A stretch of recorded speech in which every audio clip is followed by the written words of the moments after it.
নমস্কার, চলে এসেছি আজকের বাছাই করা কিছু গুরুত্বপূর্ণ খবর নিয়ে। প্রথমে জেনে নেব সংবাদ শিরোনাম, তারপরে জানবো বিস্তারিত। উৎসব শেষে মহানগরেও রদবদলে অভিষেক, তৃণমূলের জোর জল্পনা। আলমারিতে মিলল আরজিকর কাণ্ডে দোষী সঞ্জয়ের ভাগ্নির ঝুলন্ত দেহ, মৃত্যুর কারণ ঘিরে ধোঁয়াশা।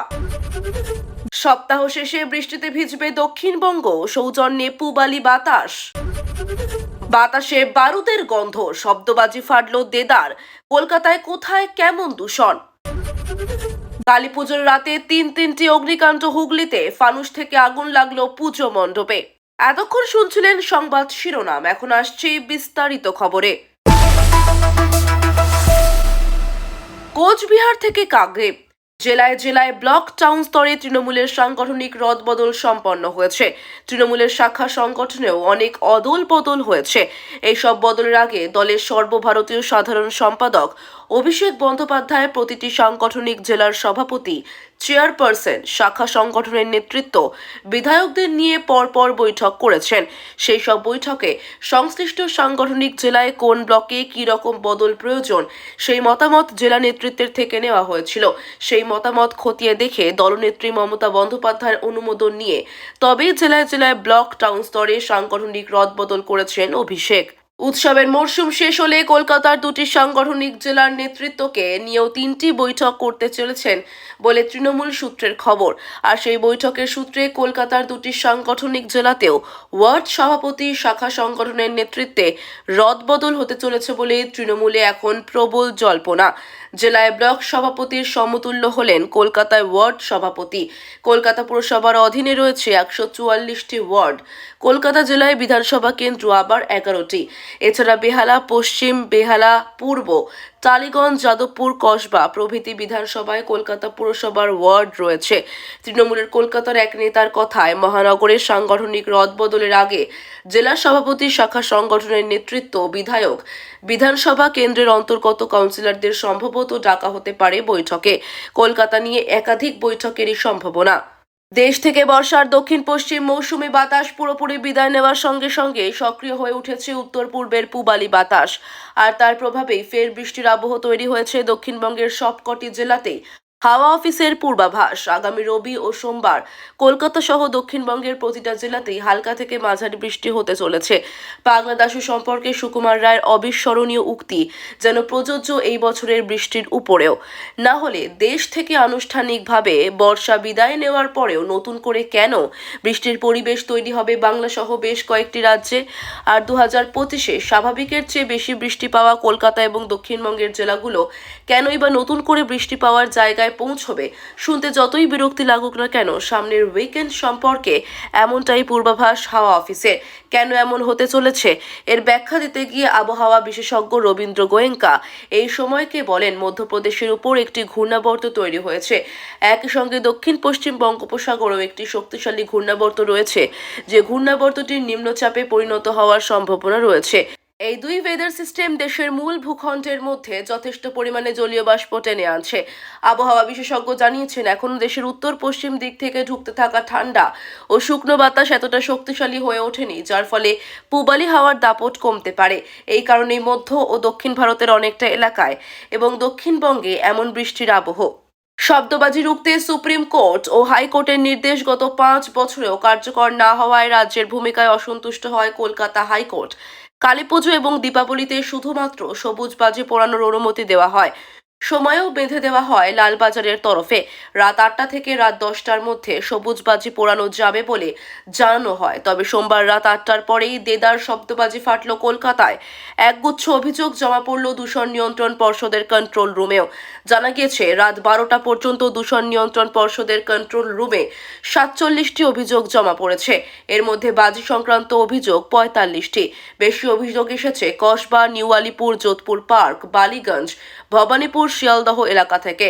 সল্টলেকে রাত 9:30টার পরে সবথেকে বেশি অভিযোগ এফডি, বিডি, একে, ইইএফসি ব্লক এবং দমদম পার্ক থেকে।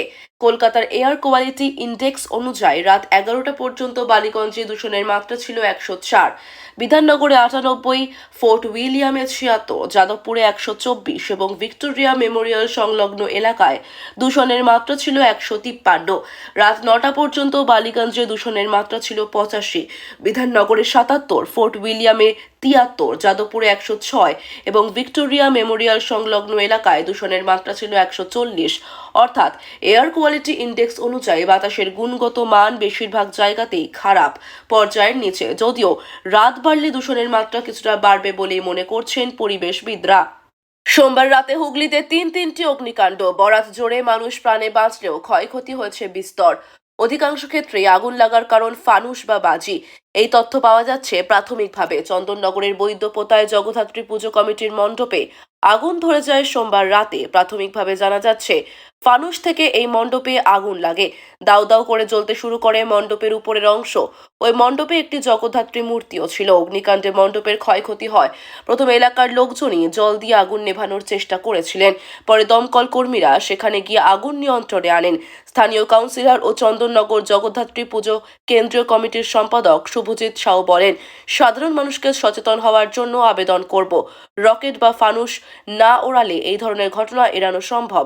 এলাকায় একাধিক জায়গায় পুজো হয়, সবাইকে সচেতন হওয়ার আবেদন করব। কালী পুজোর রাতে চন্দননগরের বড় বাজারে একটি আবাসনের একটি ফ্ল্যাটেও আগুন লাগে। সেখানে বসবাস করেন এক বৃদ্ধ। আগুন লাগার বিষয়টি নজরে আসার পরেই আতঙ্কে চিৎকার করতে শুরু করেন তিনি। স্থানীয় এক ব্যক্তি সে চিৎকার শুনে দরজা ভেঙে তাকে উদ্ধার করেন। খবর পেয়ে ঘটনাস্থলে পৌঁছয়ে দমকলের 2টি ইঞ্জিন আগুন ছড়িয়ে পড়ার আগেই তা নিয়ন্ত্রণ করা হয়। ফলে অন্যান্য ফ্ল্যাটে তা ছড়িয়ে পড়েনি। তবে ধোঁয়ায় ওই প্রবীণ অসুস্থ হয়ে পড়েন। তাকে চিকিৎসকের কাছে নিয়ে যাওয়া হয়। প্রাথমিকভাবে জানা যাচ্ছে দীপাবলির জন্য মোমবাতি জ্বালিয়েছেন ওই বৃদ্ধ। অনুমান সেখান থেকেই আগুন লাগে। পাশাপাশি এই দিন হুগলিতে আরও একটি অগ্নিকাণ্ড ঘটে। চন্দননগর তালপুকুর ধারে 2টি গুমটির ঘর আগুনে ভস্মীভূত হয়ে যায়। কিভাবে সেই আগুন লাগলো তা খতিয়ে দেখা হচ্ছে। বাজির ফুলকি থেকেই আগুন লাগে বলে দাবি স্থানীয়দের। এই ঘটনায় হতাহতের কোনো খবর নেই। কিভাবে আগুন লাগলো তা খতিয়ে দেখছে দমকল। বন্ধ্যত্ব বা ইনফার্টিলিটির চিকিৎসায় বরাবরই এগিয়ে কলকাতা। প্রথম টেস্ট টিউব বেবির জন্ম এই মহাদেশে হয়েছিল কলকাতাতেই। সেই শহরই ফের দেশকে পথ দেখালো পুরুষ বন্ধ্যত্বের অভিনব চিকিৎসায়। চিকিৎসকরা জানাচ্ছেন, নারীর বন্ধ্যত্বের ক্ষেত্রে অনেক রকমের চিকিৎসা পদ্ধতি আছে, কিন্তু পুরুষের বন্ধ্যত্বের ক্ষেত্রে চিকিৎসা সীমিত। আর সেই বন্ধ্যত্বের নেপথ্যে যদি থাকে শুক্রাণুহীনতা, তাহলে চিকিৎসার সুযোগ আরও কমে যায়। তবে এমনই এক পুরুষকে একটি অভিনব পরীক্ষামূলক চিকিৎসা পদ্ধতির সাহায্যে হরমোন থেরাপি করে মিলল সাফল্য। পর্যাপ্ত শুক্রাণুর কল্যাণে স্বাভাবিকভাবে গর্ভবতী হলেন তার স্ত্রী। আর কোজাগরী লক্ষ্মী পুজোর সন্ধ্যায় ওই দম্পতির কোল আলো করে এলো লক্ষ্মী। আপাতত সদ্যজাত কন্যা সন্তান সুস্থ আছে। চিকিৎসকদের দাবি, এভাবে হরমোন থেরাপির সাহায্যে শুক্রাণু শূন্য শরীরে শুক্রাণু উৎপাদন এবং আইডিএফ এর বদলে স্বাভাবিক যৌন মিলনের মাধ্যমে গর্ভধারণের নজির দেশে প্রথম। এই সাফল্যের নেপথ্যে রয়েছেন জিনোম ফার্টিলিটি সেন্টারের অধিকর্তা, বন্ধ্যত্ব রোগ বিশেষজ্ঞ সুজয় দাশগুপ্ত। তিনি জানাচ্ছেন, এমন এক বিশেষ চিকিৎসা পদ্ধতির কথা যাতে গোনাডোট্রপিন হরমোনের অভাবে শুক্রাণু উৎপাদন হয় না যেসব পুরুষের শরীরে, তাদের বাইরে থেকে হরমোন প্রয়োগ করা হয় যাতে শুক্রাণু উৎপাদন শুরু করে শরীর। এই পদ্ধতিকে চিকিৎসার পরিভাষায় সংক্ষেপে অ্যাফ্রোডাইট পদ্ধতি বলে। যে চিকিৎসা পদ্ধতির সঙ্গে 2024-এর ফেব্রুয়ারিতে দুনিয়ার প্রথম পরিচয় ঘটান ব্রাজিলের বন্ধ্যত্ব রোগ বিশেষজ্ঞ স্যান্ড্রো এস্টিভস। তিনি এই পদ্ধতির আবিষ্কারক। এস্টিভস প্রমাণ করেন, হরমোন থেরাপির সাহায্যে অ্যাজোম্পামিয়া বা শুক্রাণুহীনতার শিকার পুরুষের শরীরে শুক্রাণুর সংখ্যা স্বাভাবিক করা সম্ভব। তবে এই আবিষ্কারের খুব একটা বাস্তব প্রয়োগ হয়নি। বন্ধ্যত্বের চিকিৎসায় এই পদ্ধতি সর্বজন স্বীকৃতও নয়। তা সত্ত্বেও সেই পদ্ধতির বাস্তব প্রয়োগটাই সুজয় করেন রিষার মিত্র দম্পতির উপরে। এতে সাফল্য আসে হাতে নাতে। রিষার বাসিন্দা 44 বছরের সমীর মিত্র ও 35 বছরের আলপনা মিত্র দীর্ঘদিন ধরে সন্তানহীনতায় ভুগছিলেন। সুজয়ের কাছে চিকিৎসা শুরুর গোড়াতেই বোঝা যায় এই দম্পতির সমস্যার নেপথ্যে রয়েছে সমীরের বন্ধ্যত্ব। তিনি শুক্রাণুহীনতার শিকার।